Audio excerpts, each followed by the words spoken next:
어제 굉장히 좀 화제가 됐던 건이죠. 이 방통위원 김용수 씨. 네. 미래부 차관으로 가셨는데 이 황교안 알박기 방통위원이 미래부 차관으로 발탁된 배경에 네. 대해서 좀 이야기를 해보고 두 번째 코너로 프레임 전쟁을 진행하는 식으로 가겠습니다. 일단 금준경 기자가 어제 이 부분과 관련된 기사를 밤늦게 쓰셨는데 네. 굉장히 화제가 많이 됐어요. 보니까 맞아요. 미디어오늘에서도 많은 분들이 기사를 읽으셨고 또 많은 분들이 또 공유를 해주셨어요. 금준경 기자의 기사를. 어떤 내용이었는지 일단 기사 내용을 좀 보내주시죠. 우선 어제 제가 원래 쓰던 기사의 주제는 이거는 아니었거든요. 아시겠지만 기사의 현재 이 기사의 아랫부분에 있는 거를 원래 썼는데 방통위원들 5분 중에 3석이 공석인 상황이 유지가 돼서 좀 업무에 차질이 빚어지지 않겠냐라는 기사를 다 쓰고 잠시 딴짓을 하고 있었는데 팀장이 갑자기 회의실 문을 열고 들어오시더니 김용수가 미래부 차관으로 갔다. 그러니까 현직 방통위원이 미래부 차관으로 발령이 났다고 해서 그러면 공석이 4석이 돼서 기사를 다시 쓰면서 주제를 다시 잡게 됐는데요. 김용수 방송통신위원회 상임위원이 미래부 제2차관으로 어제 깜짝 인사 발탁이 됐는데 아마 어제 나온 인사 중에서 가장 화제가 됐던 인사라고 생각이 되고요. 왜냐하면 이분은 박근혜 정부 인사이기도 했고 황교안 대행이 탄핵된 정부 상태에서 무리하게 알박기를 했던 인사였는데 정부 몫으로 그렇죠. 이거를 좀 알박기를 빼내는 과정이 되게 좀 묘하고 되게 좀 놀랍기도 해서 화제가 되고 있는 것 같습니다. 이걸 두고 이제 그 시사인의 고재열 기자가 알박기에 대항해서 알까기를 했다. 이런 표현을 썼는데 적절하다고 생각을 했고요. 이걸 두고 이제 온라인에서 이 문재인 정부의 신의 한 수였다 이런 평가가 나오던데 금 기자도 비슷한 평가를 했죠. 왜 그렇습니까? 우선 이 사안을 처음 들었을 때 동명이인을 잘못 파악됐던 거 아닌가라는 생각부터 들었고 당연히 박근혜 정부 인사고 굉장히 문제적인 인사였기 때문에 그런 생각을 하고 있었는데 좀 곰곰이 생각해보고 여당 쪽에 취재를 해보니 생각하면 생각할수록 좀 놀라운 인사라는 생각이 들었고요. 이게 어떤 내용이냐면 사실 방송통신위원회는 총 5석의 의석이 있고 정부 여당이 3석, 야당이 2석을 확보하는 구조거든요. 근데 탄핵된 정부에서 하필 탄핵된 정부였을 때 임기가 끝난 위원들이 많아서 황교안 대행이 무리하게 정부 추천 몫을 한 명을 알박기를 했어요. 그분이 바로 김용수 방통위원인데 그렇게 되면 무슨 문제가 벌어지냐면 문재인 정부가 집권을 해도 5석 중에 3석을 가져가는 게 아니라 2석만 가져가고 정부 여당이 그렇죠. 사실 그거를 감안했기 때문에 황교안 대행이 무리하게 알박기를 시도를 했던 거고 방송통신위원회 상임위원은 차관급이긴 하지만 기존 차관과는 다르게 임기가 법으로 보장이 돼 있습니다. 정치적인 위압을 막기 위해서. 따라서 본인이 사임하기 전까지는 대통령도 뽑아낼 수 없는 절대적인 위치이기 때문에 이게 굉장히 좀 골머리가 있었을 걸로 보였는데 그렇다면 문재인 정부는 왜 김용수를 미래부로 보냈을까? 그 취재해보고 생각해본 결과를 보면은 사실 말씀드린 것처럼 빼낼 수 없는 상황에서 이분을 다른 부처로 이동시키면서 여당 몫이 2석으로 준 거를 다시 3석으로 확보를 하려는 전략이었던 것 같아요. 사실 그런 면에서 제가 여당 관계자랑 통화를 해보니 어쨌건 뭐 차관 인사기 때문에 여당이랑은 조율하지 않았고 다만 우리가 판단하건대 방통위의 과반 확보를 하려고 했던 것 같다. 왜냐하면 언론개혁을 추진하기 위해서는 방통위의 과반 확보가 절실했기 때문으로 보인다라고 얘기를 했었고요. 그 김용수 상임위원 입장에서는 이번 인사가 손해보는 인사가 아니었던 건가요? 그러면? 그렇죠. 기사에 구체적으로 담지 못하긴 했는데 이게 뭐 일각에 알려지는 걸로는 대통령이 지명만 한 걸로 이해를 하시는 분도 있는데 본인이랑 합의가 없으면 이런 인사가 나올 수가 없거든요. 그런 상황에서 왜 본인이 이 인사를 찬성하게 됐는지 그 맥락을 보면 앞서 말씀드린 것처럼 알박기 인사라는 비판이 있었고 그럼 방통위 임기 3년 내내 그 비판이 따라다닐 수밖에 없을 상황이었고요. 이분이 박근혜 정부가 만들어졌을 때 방통위를 없애고 미래부의 모든 권한을 몰아주자고 했던 분이에요. 그러니까 창조경제의 아이콘이기도 했고 미래창조과학부의 힘을 다 쏟으면서 방통위를 무력화시킨 분이거든요. 그래서 방통위 공무원들이 이분을 굉장히 싫어합니다. 공무원들은 자기 부처의 힘을 뺏어가는 사람을 굉장히 싫어하잖아요. 그렇죠. 그래서 이분이 방통위원으로 임명됐을 때 제가 방통위 출입을 거의 3년째 하고 있는데 처음으로 방통위 노조가 성명을 낸 거를 봤는데 이 사람은 안 된다. 네, 이분은 절대 안 된다라는 내용이었고 그리고 이분이 일을 하는 과정에서 불신임 투표 결과 굉장히 높은 불신임을 받기도 했었고 그래서 이분이 방통위에서 일을 하는 건 이분한테도 만족스럽지는 않았을 거고 외부적으로는 민주당이나 시민단체에서 계속 알박기라는 비판을 해서 정당성이 없을 거고 그러니까 원래 이 사람에게 네네. 편안한 그 자기 집 안방 같은 곳은 미래부였던 거예요. 그렇죠. 원래 미래부 있다가 방통위로 2달 가 있던 건데 그때는만 해도 미래부가 없어질 줄 알았잖아요, 모두가. 근데 그렇죠. 문재인 정부가 예. 현실적으로 인수위가 없는 상황에서 조직 개편을 크게 해버리면 그 조직 개편안에 국회를 통과하지 못하는 상황이거든요, 지금은. 그런 면에서 미래부를 일단 존치시키기로 결정을 하면서 예. 이분한테는 미래부에 가 있는 게 본인에게도 훨씬 더 안전할 거고 본인의 전공이 대부분 통신 전문가예요, 이분이. 예. 그래서 본인에게도 굉장히 만족스러웠던 자리. 그러면 중요한 점이 방통위원은 3년 임기가 보장이 되는데 네. 이분은 임기가 보장이 되나요? 미래부 차관은? 그렇죠. 민주당 입장에서는 굉장히 좋았던 게 미래부 차관은 언제든지 경질할 수 있는 대상이라는 건데요. 네, 그러니까 대통령이 차관은 뭐 경질을 하는 거는 어려운 일이 아닌데 방통위원은 그렇게 보면 이분 입장에서는 손해 아닌가요? 그렇죠. 3년 임기 보장을 왜 못 받는데 굳이 거기로 갔을까라고 그 고민을 좀 해봤는데, 네, 어쨌건 사실상 문재인 정부에서는 그 정부 그 부처 내부 인사를 차관으로 만드는 그런 분위기가 있었고, 그런 면에서 본인이 뭐 어느 정도 전문성을 인정받는다는 점에서 존중을 받았던 것 같고, 여러 관계자 얘기를 들어보니 이분이 의외로 특정 이데올로그나 이런 데 집중하는 스타일은 아니고 전형적인 공무원 스타일이라고 해요.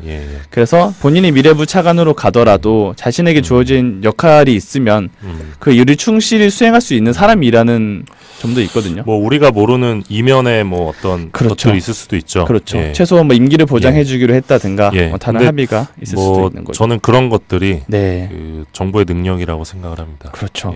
정부가 정책을 밀어붙이기 위해서 여러 가지 그 정치적 판단을 할 수밖에 없는데 언론 적폐 청산을 굉장히 주요한 공약으로 내걸었던 정부인 만큼 방통위 구성이 굉장히 중요한 화두이지 않습니까? 그렇죠.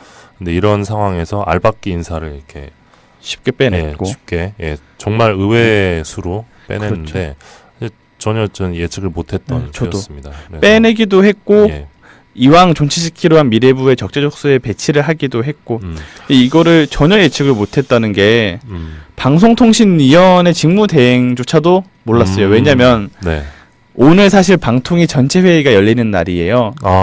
그래서 이게 몇 달 만에 열리는 건데 방통위에서 오늘 전체 회의를 한다고 기자들한테 공지를 하고 제가 어제 오후에 방통위에 연락을 할 때만 해도 내일 전체 회의 안건은 이거입니다. 회의 오시면 됩니다라고 안내를 해줬거든요. 근데 방통위 지금 위원이 3명인데 한 명이라도 빠지면은 회의를 못 열어요. 과반이 안 되니까. 근데 어제 임명되면서 이 내정 이런 절차가 없이 바로 차관의 임명이거든요. 그래서 어제부로 차관이 됐기 때문에 오늘 방통위 회의가 취소가 된 거예요. 이 점을 미뤄봤을 때도 정말 외부에 알려지지 않은 깜짝 인사인 것 같고 자유한국당도 몰랐던 것 같아요. 자신들이 임명했던 인사임에도 사실 반응을 보면 그런 점을 알 수 있죠. 아무튼 사실 또 이곳이 합의제로 운영이 되는 곳인데 맞습니다. 미래부의 마음이 가 있는 분을 또 굳이 방통위에 앉혀놓으면 또 조직도 좀 다운되고 할 수밖에 없는데 굉장히 그 좋았던 인사라고 생각을 합니다. 맞습니다. 그래서 문재인 정부가 잘 한 것 같고요. 이제 주목되는 게 그래서 이분이 나가면서 지금 방통위원이 한 분밖에 안 계시죠. 5명 중에 1명 남아있는 건데 자유한국당 추천 자유한국당 추천의 김석진 상임위원 MBC 출신의 이분이 한 분 그래서 지금 남아있는 게 정부 여당 추천 3명 그리고 야당 추천 1명인데 이 야당이 국민의당이 될 가능성이 있죠. 이 사실 이번 정부 들어서기 전에 여야 합의를 한 적이 있어요. 기본적으로 차기 방통위원회는 어떻게 하자. 정확히 말씀드리면 민주당이 분당이 되면서 원래 민주당이 이전 정부에서 2석을 추천했었는데 이 후임들은 1석씩 나눠 갖기로 약속을 했었거든요. 그런 면에서 지금 국민의당이 당연히 추천 절차를 추진했던 건데 근데 다만 변수가 몇 가지 있었던 게 그때만 해도 바른정당이 나오기 없었죠. 전이었어요. 예, 그렇죠. 근데 그랬다는 점에서 바른정당도 교섭단체이기 때문에 추천 권한이 요구를 있거든요. 할 수도 있겠죠. 예. 게다가 김영수 위원회 빠져나간 상태에서 진보 보수로 단순하게 보면 4대1 구도까지 만들어질 수 있는 상황을 자유한국당이 피하려고 할 거고 그러려면 당연히 이 한석에 대해서 국민의당이 가져가면 안 된다라고 해서 판을 엎어버릴 가능성이 충분한 상황인 거죠. 어쨌든 김영수 위원이 있는 한 네. 그 야당 한석, 그게 바른정당이든 국민의당이든 네. 이 한 명이 캐스팅 보트를 줄 수밖에 없었는데 그렇죠. 이분을 알박기 위원을 빼내면서 이제 주도권을 갖게 된 거죠. 그렇죠. 정부 민주당이 최소 3석을 확보하고 국민의당까지 4석을 확보할 수 있는 그 이 부분과 관련해서 자유한국당 쪽에서 오늘 이거는 이제 언론 장악을 위한 것이다. 그러면서 뭐 굉장히 비판을 하던데 어떻게 보십니까? 그런 주장에 대해서? 우선은 말씀드린 것처럼 자유한국당이 이 인사를 전혀 예측하지 못해서 굉장히 당황을 한 것 같고요. 그래서 그 자유한국당의 오늘 정우택 대표 권한대행 겸 원내대표가 문재인 정부 방송 장악의 의도를 보여준 거다라고 했고 어젯밤 TV조선 보도에도 박대출 자유한국당 미방위 간사가 같은 말을 했었는데요.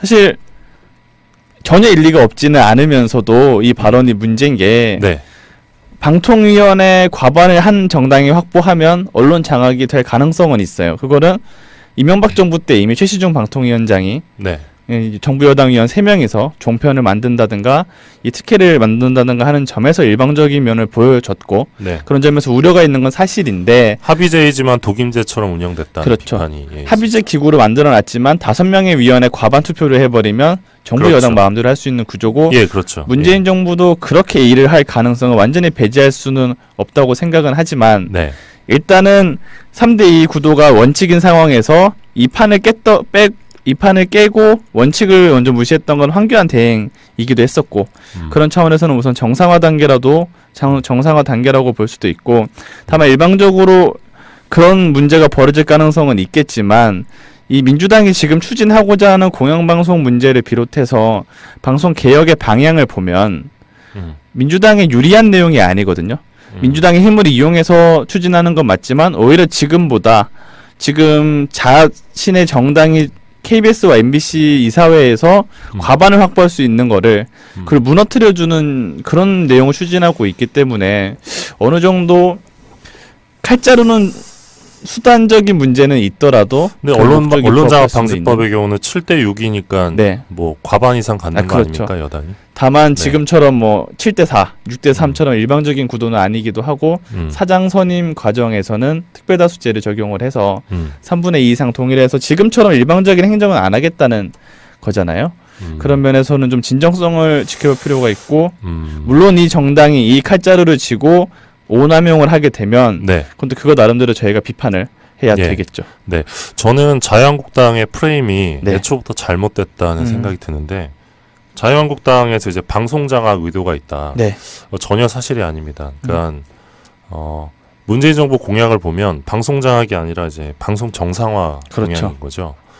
그러니까 방송 정상화라 하면 그 당연하게도 이제 내부에서 이제 제작 자율성이 보장이 되고 편집권이 독립이 돼야겠죠. 이제 사주와 그죠? 여기서 사주라 하면 KBS와 MBC의 실질적 사주인 청와대를 의미하는 건데 이 부분에서 문재인 정부가 의지를 갖고 있습니다. 그래서 방송 정상화라는 게 이제 뭐 언론장악 방지법도 있지만 지금 사추위 얘기도 있거든요. 그러니까 KBS의 경우는 이제 시청자를 대변하는 사람 그리고 KBS 사원을 대표하는 사람들이 참여해서 이사회랑 같이 사추위를 꾸려서 정말 국민의 방송 KBS의 사장을 제대로 뽑자 얘기가 있고 그러니까 다양한 논의들이 있는데 문재인 정부에서는 이걸 최대한 수용을 해서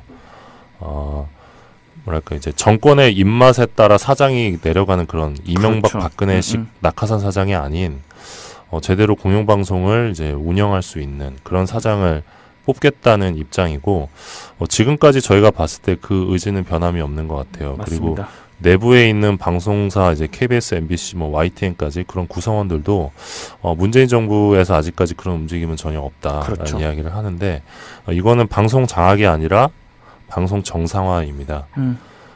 방송 장악을 했던 주범들이 자신들의 잘못에 대해서는 이런 방구 없이 방송 장악이라고 하니까 굉장히 웃기는데 그러니까 도둑질을 했던 사람들이 제가 자신의 도둑질은 이제 사죄하지 않으면서 그렇죠. 그죠? 본인들이 그렇게 없습니다. 했으니 예. 이런 말이 나오는 거 아니겠습니까? 네. 그리고 이게 뭐 논란의 여지는 있을 수 있으나 저는 이게 언론 운동 진영에서 이걸 부역자 청산이라는 표현을 쓰는데 네. 정말 부역자 청산이라는 표현을 쓸 만큼 언론계 특히 이제 공영방송이 많이 황폐화가 됐습니다. 그러니까 과거 프랑스에서 이제 나치 부역자들 네. 이제 처벌하듯이 그러니까 가차없이 처벌을 했잖아요. 네네. 좀 비슷한 맥락으로 볼 수 있을 것 같아요. 근데 그거는 언론 장악이 아니라 언론 정상화입니다. 그렇죠. 이거는 이제 청와대의 몇몇 사람들이 원하는 것이 아니라 그 방송사에 있는 그 절대 다수의 구성원들이 원하는 방향입니다. 이거는 장악이 아니죠. 네. 그래서 그 말씀을 좀 드리고 싶고 지금 많은 분들이 이제 방통위가 그러면 어떻게 앞으로 운영이 될 것인지 많이 궁금해하실 것 같은데 네. 일단 방통위원장 포함해서 방통위원들은 네. 뭐 이제 4분이 지금 공석인데 언제쯤 다 인선이 완료될 것 같은가요? 방통위원 같은 경우에는 추천권은 각 정당에 있는데 네. 국회에서 의결이 돼야 되거든요. 예. 그럼 국회가 열려야 예. 돼요. 그러면은 올해 정기국회 6월에 보면 6월 말쯤 아마 예상이 될 것 같은데요. 방통위원장의 경우. 네. 예. 변수가 있는 게 방통위원과 방통위원장을 그때 다 추진한다고 해도 인사 문제는 어떻게 될지 모르거든요. 예상치 못한 결격 사유가 있다거나 네. 아니면은 인사 검증 과정에서 문제가 불거질 수 방통위원장은 있어서 청문회를 하죠. 네. 예. 장관급이기 때문에 청문회를 열어야 되고 예, 그래서 예. 방통위원장의 예. 경우에는 네. 낙마 가능성도 있고 음. 그러면 장기화가 될 수 있고 방통위원도 비슷한 게 고삼석 지금 방통위원이 오늘까지 내일까지 임기긴 한데 네. 이분도 경력 논란 같은 게 불거져서 임명이 3개월 늦어졌거든요. 아, 예, 예. 근데 그런 논란이 지금 여당과 야당에도 불거지지 말란 법은 없어서 빠르면 6월 말 정상화가 되고 늦으면 7, 8월까지도 걸릴 수 있을 것 같습니다. 알겠습니다. 지금 금준경 기자가 네. 그 방통위 취재를 좀 오래 해왔는데 방통위원장 후보로 지금 거론되는 분을 한 분 알고 계시죠? 네네. 저희가 이분의 성함을 말씀드릴 수는 없는데 네. 굉장히 만약에 실현이 된다면 네. 파격적이라고도 그렇죠. 할 수 있겠죠. 예. 최종 후보 9에 포함된 걸로 알려져서 저희가 일단은 추측하는 분이 한 분 네. 있는데 예. 굉장히 파격적인 이름만 들으면 누구나 알만한 인사긴 하지만 네. 방통위원장으로 네. 굉장히 놀라운 네. 인사가 한 분 계십니다. 금준경 기자가 이제 고급 정보를 갖고 있는데 네. 궁금하신 분은 금 기자에게 따로 전화하시고요. 네. 그리고 저희가 지금 계속 방통위 얘기를 하고 있는데 네네. 방통위가 도대체 얼만큼 중요한 부처인지 네. 잘 와닿지 않는 분들도 계실 것 같아요. 네네. 근데 방통위가 얼마나 중요한 부처인지 여기서 어떤 것들을 의결할 수 있는지 간단하게 설명해 주신다면요. 네.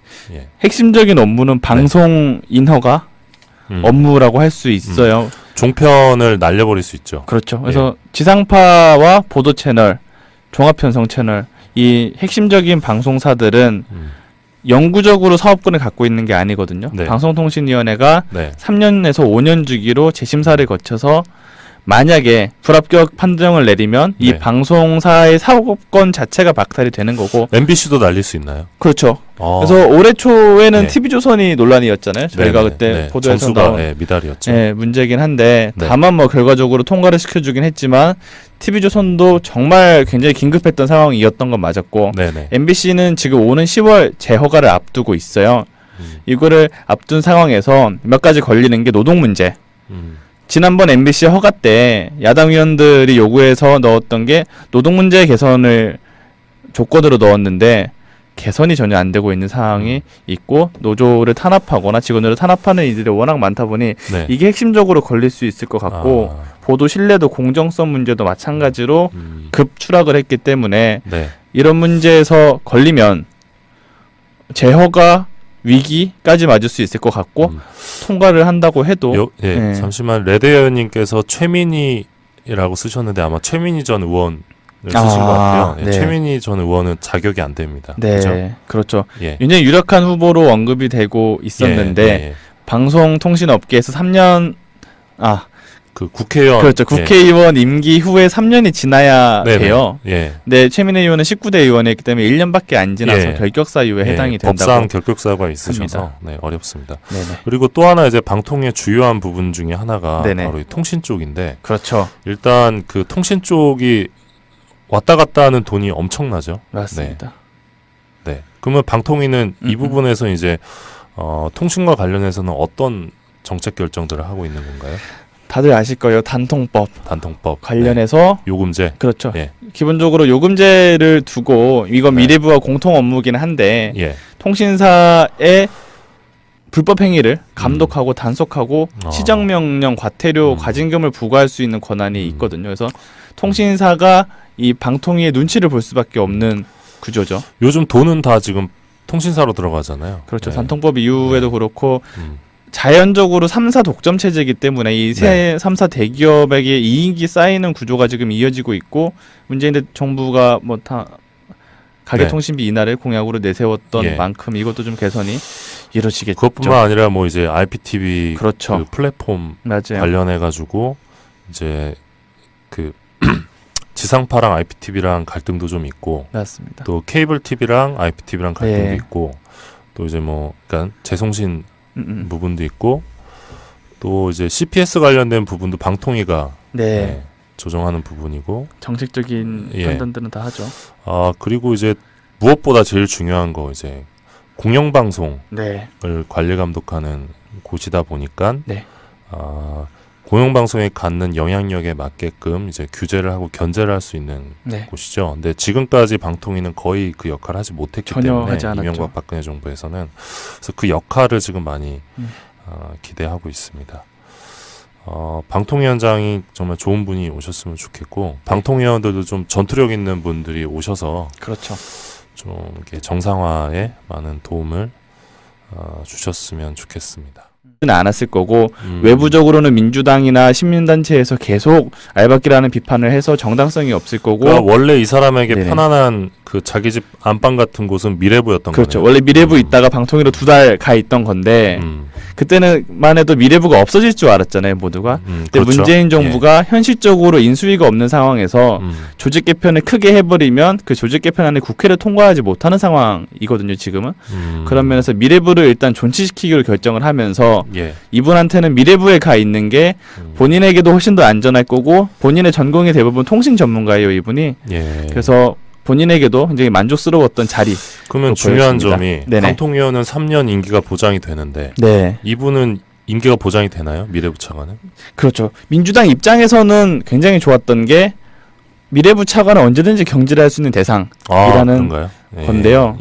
그러니까 대통령이 차관은 뭐 경질을 하는 거는 어려운 일이 아닌데 방통위원은 그렇게 보면 이분 입장에서는 손해 아닌가요? 그렇죠. 3년 임기 보장을 왜 못 받는데 굳이 거기로 갔을까라고 그 고민을 좀 해봤는데, 어쨌건 사실상 문재인 정부에서는 그 정부 그 부처 내부 인사를 차관으로 만드는 그런 분위기가 있었고, 그런 면에서 본인이 뭐 어느 정도 전문성을 인정받는다는 점에서 존중을 받았던 통인의 과반 확보가 절실했기 때문으로 보인다라고 얘기를 했었고요. 그 김용수 상임위원 입장에서는 이번 인사가 손해 보는 인사가 아니었던 건가요? 그러면? 그렇죠.